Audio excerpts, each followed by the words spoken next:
Bismillahirrahmanirrahim. Assalamualaikum warahmatullahi wabarakatuh.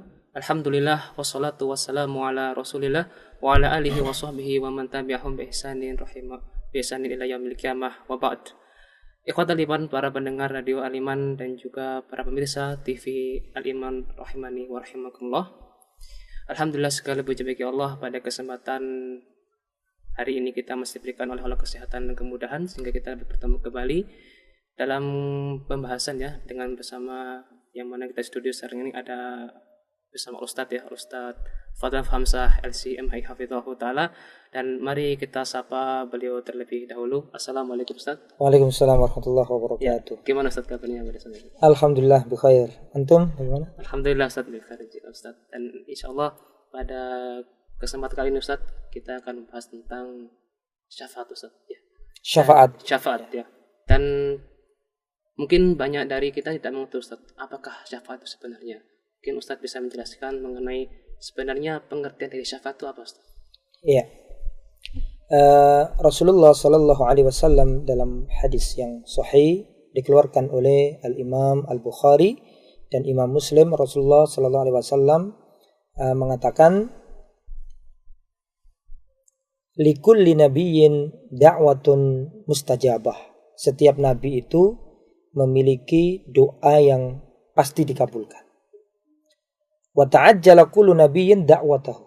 Tetapi para nabi sudah menggunakan doa pamungkasnya masing-masing, kecuali Rasulullah sallallahu alaihi wasallam. Rasulullah mengatakan, inni ikhtaba'tu da'wati syafa'atan li ummati yaumal qiyamah. Adapun aku belum menggunakan doa itu, tetapi doa itu aku simpan untuk hari kiamat nanti sebagai syafaat bagi umatku. Wahyana ilatun insyaallah, dan umatku akan memperoleh syafaatku nanti. Siapakah yang akan memperoleh syafaat Nabi? Man mata min ummati la yusyriku billahi syai'a, yaitu orang-orang yang mati di antar umatku, kata Nabi, yang mana dia mati dalam keadaan tidak menyekutukan Allah. Dari ayat ini, dari hadis ini jelaslah bahwa syafaat itu ada, dan syafaat benar adanya, yang bahwa umat Islam akan memperoleh syafaat dari Rasulullah. Nah, sebelum kita berbicara lebih lanjut sebagaimana yang antum tanyakan tadi, apa sih syafaat itu? Syafaat itu adalah tolabul khairi lil ghair, memohon kebaikan bukan untuk diri sendiri tetapi untuk orang lain. Ya, jadi Rasulullah memberi syafaat itu bukan berarti Rasulullah langsung nolong umatnya, tapi syafaat adalah Rasulullah memohon kepada Allah agar Allah membebaskan hamba ini dari neraka atau agar Allah memasukkan hamba ini ke surga. Itulah syafaat. Jadi permohonan Nabi kepada Allah agar umatnya ini dibebaskan dari neraka atau dimasukkan ke surga.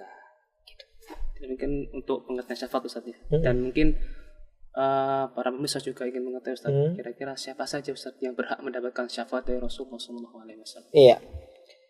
Tadi sudah sedikit kita singgung bahwa yang akan mendapatkan syafaat adalah orang-orang yang meninggal dunia dalam kondisi bertauhid.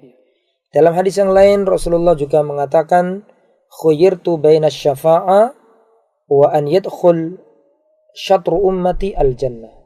Kata Rasulullah, aku diberi pilihan oleh Allah antara syafaat dengan separuh umatku masuk surga. Akan tetapi Rasulullah memilih syafaat. Kenapa? Li'annaha a'ammu wa akfa. Karena syafaat itu lebih menyeluruh, lebih umum. Kemudian Rasulullah bertanya, atarawnaha lil muttaqin, apakah kalian mengira syafaatku itu aku berikan kepada orang yang bertakwa? Rasulullah mengatakan, balil mudnibil al-mutalawwithin al-khatta'in. Justru syafaatku itu nanti aku berikan kepada orang pelaku maksiat, pelaku dosa besar, orang yang berlumuran dengan dosa dan kesalahan. Nah, tetapi ada syaratnya. Ya. Tidak semua orang yang mengaku umat Nabi dapat syafaat. Ada dua syarat secara global. Secara global ada dua syarat. Yang pertama adalah idznullah lisyafi'. Orang yang memberi syafaat harus dapat izin. Tanpa dapat izin, pemberi syafaat tidak akan mampu memberi syafaat. Hal itu sebagaimana yang Allah Subhanahu wa taala tegaskan dalam surat atau dalam ayat kursi, dan kita sudah hafal semuanya, man dzalladzi yashfa'u 'indahu illa bi'idzni. Dan tidak ada yang bisa memberi syafaat di sisi Allah kecuali atas izin Allah. Ada yang memberi syafaat harus dapat izin. Nah, tetapi syarat ini tidak cukup. Ada syarat yang kedua. Kalau yang pertama tadi orang yang memberi syafaat harus dapat izin, maka syarat yang kedua adalah orang yang akan diberi syafaat harus dapat ridhonya. Meskipun yang memberi syafaat diberi izin, tapi kalau yang mau diberi syafaat kok orang yang nggak diridhoi, nggak bisa. Karena harus diridhoi. La yashfa'una 'indahu illa liman irtadha. Dan orang-orang itu tidak bisa memberi syafaat kecuali yang diridhoi oleh Allah. Lah, syarat diridhoi ada 2. Yang pertama harus bertauhid. Karena dalam hadis Abu Hurairah, Rasulullah ditanya, "Ya Rasulullah, man as'adun nasi bi syafa'atika yaumal qiyamah?" Ya Rasulullah, siapakah orang yang paling beruntung yang akan mendapatkan syafaat Anda pada hari kiamat? Rasulullah menjawab, orang yang paling beruntung mendapatkan syafaatku adalah man qala la ilaha illallah khalisan min qalbihi. Itu orang yang mengucapkan la ilaha illallah, tidak ada yang berhak disembah kecuali Allah, bergantung hanya kepada Allah, mentauhidkan Allah, tidak mencari perlindungan kepada selain Allah, murni jernih dari hatinya, tauhid. Artinya kalau orang melakukan kesyirikan tidak dapat syafaat. Syarat yang kedua adalah orang ini harus berittiba, memegang teguh sunnah atau ajaran Rasulullah. Karena dalam riwayat Imam Bukhari, nanti pada hari kiamat, setelah dari padang mahsyar, manusia, umatnya Nabi Muhammad ingin masuk ke telaganya Rasulullah. Tetapi sebagian dari umat Nabi ada yang dihalau, diusir, tidak boleh masuk telaga. Kemudian Rasulullah SAW memberi syafaat kepada mereka, dan Rasulullah mengatakan, Ya Rabbi ummati, ummati, ya Allah itu umatku, umatku ya Allah, biarkan dia masuk. Akan tetapi dikatakan kepada Nabi Muhammad, Ya Muhammad, fa innaka la tadri ma ahdatsu ba'dakah. Wahai Muhammad, kamu tidak tahu apa yang mereka adakan ajaran baru ya setelah sepeninggalmu. Artinya mereka melakukan amalan bid'ah sehingga tertolak, tidak mendapatkan syafaat. Meskipun Rasulullah dapat izin, tetapi yang diberi syafaat tidak dapat ridho. Itulah 2 syarat. Ya. Adapun untuk Ustaz, kemungkinan kita kiat ya mungkin kiatnya, mungkin amalan apa yang sekiranya bisa membuat kita mendapatkan syafaat dari Allah Subhanahu wa taala, dari Rasulullah sallallahu alaihi wasallam, itu apa aja Ustaz? Ya. Tadi Mas Daki sudah bertanya tentang syaratnya. Ya. Maka sekarang kiatnya. Ya. Supaya kita dapat syafaat, apa yang harus kita lakukan? Pertama, kita diperintahkan semangat membaca Al-Qur'an. Dalam hadis dikatakan, Iqra'ul Qur'ana fa innahu ya'ti yaumal qiyamati syafi'an li ashabihi. Bacalah Al-Qur'an karena Al-Qur'an akan memberi syafaat ya kepada pembacanya. Al-Qur'an akan mengatakan, Ya Rabbi mana'tuhu an-nauma bil-lail. Ya Allah, aku telah menghalangi hamba ini tidur di kala malam karena membaca aku. Maka izinkan aku beri syafaatnya kepadanya ya Allah. Jadi nanti Quran itu akan berbicara di hadapan. Yang kedua adalah puasa, dan kita di bulan Ramadan ya, ini puasa termasuk sarana agar kita mendapatkan syafaat.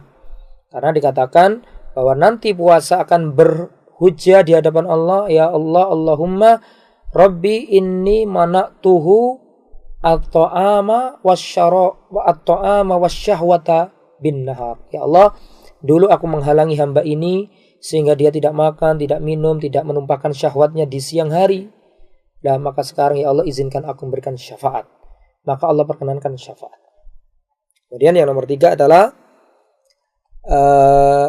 membaca doa setelah adzan. Ketika ada adzan, kita jawab adzan tersebut.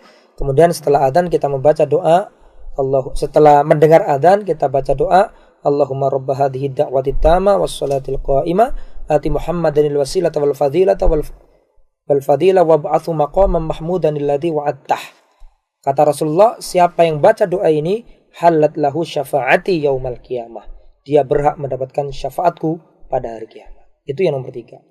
Kemudian nomor 4, agar kita mendapat syafaat Nabi adalah, atau agar kita mendapat syafaat secara umum adalah dengan berteman dengan orang yang soleh. Nanti orang yang beriman, orang yang soleh, kalau masuk surga, mereka akan bertanya-tanya. Mereka akan mencari temannya di dunia. Kemudian ketika dia tidak menjumpai temannya di dunia, mereka orang yang beriman, orang yang soleh berkata kepada Allah, Allahumma kanu yusalluna ma'ana wa yasumuna ma'ana. Ya Allah, dulu teman-temanku itu sholat bareng aku, puasa bareng aku, sekarang tidak ada ya Allah. Ya, masukkanlah dia ke surga ya Allah. Maka Allah katakan, akhriju man araftum. Keluarkan siapa saja yang kamu kenal di antara teman-teman. Makanya kita harus berteman dengan orang soleh. Yang nanti kalau kita wafat, kita akan disolati oleh orang-orang soleh itu. Sedangkan dalam hadis dikatakan, ma min muslimin yamutu wa yakumu ala janazatihi arba'una rajulan la yusyrik billahi. Ya, tidaklah seorang muslim meninggal dunia kemudian sholat di belakang jenazahnya 40 laki-laki yang bertauhid, tidak menyekutukan Allah, kecuali mereka akan bisa memberi syafaat kepada orang yang meninggal tersebut. Artinya doa pengampunannya, ya, doa minta ampun kepada Allah untuk si mayit diterima oleh Allah. Itulah diantara amal-amal yang bisa menyebabkan kita mendapatkan syafaat dari Rasulullah SAW. Sehingga amalan untuk mendapatkan syafaat itu banyak Ustaz ya. Banyak sekali. Tidak perlu kita rasa kecil hati karena kita ingin bagaimana mendapat syafaat. Iya. Itulah pemirsa TV Suara Liman dan juga pendengar radio Suara Liman rahimani wa rahimakumullah. Demikianlah bincang-bincang ringkas atau singkat kita bersama Ustaz Fadl Famsa LCMI Hafizahullah Ta'ala mengenai syafaat, dan semoga apa yang disampaikan tadi dapat bermanfaat bagi kita. Dan akhir da'wana alhamdulillahirabbil alamin wassalatu wassalamu ala nabiyina Muhammadin wa ala alihi washabihi wasallam tasliman katsira. Wassalamualaikum warahmatullahi wabarakatuh. Waalaikumsalam warahmatullahi wabarakatuh.